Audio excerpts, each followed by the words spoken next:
Ийгиликке жетейин деген жаштарга 3 насаат. Биринчиси, урматтуу мекендешим, өмүр маселеси. Өмүр экиге бөлүнөт. Өмүрдүн жарымыга чейин жакшы, кыйын, же андан кийингиси кыйын, же жаман. Айтайын деген не маселе? Мисалы 60 жыл жашайлы десек, 30 жашка чейин аракет кылышың керек. Бул акыреттин ишинде, бул дүйнө ишинде, байлык маселесинде, бизнес маселесинде 30 жашка чейин аракет кыл, калганына жеп ичип, жыргап жаша деген.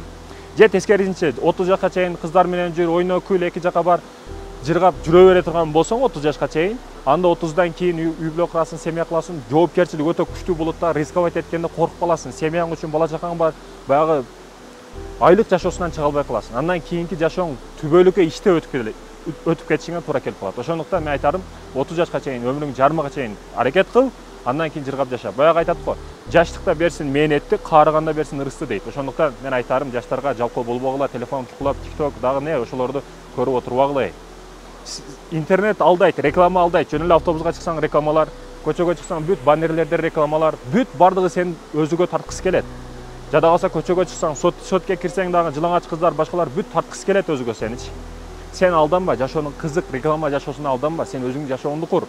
Когда сен өзүңдүн жашооңду курсаң, ошондо бардыгы сенин өмүрүңө, сенин жашооңо кызыгышты баштайт. Сен бирөөлөрдүн алданып, өзүңдүн алтындан болгон, кымбатыраак болгон өмүрүңдү бирөөлөрдүн жашоосун көрүү менен өткөзүп койбо. Ал эми экинчи аракет кыла турган нерсең, эч качан коркпо. Не болушунан айырмасы жок. Коркпо эч качан. Аллахка тобокел кыл, өзүңдү Аллахка тапшыр. Не болсо Алладан. Самолеттосунбу, вертолеттосунбу? Сен самолетко чыкканыңда шофёрду тааныбайсың, ишенип чыгасың, Мен сонун алып барат деп.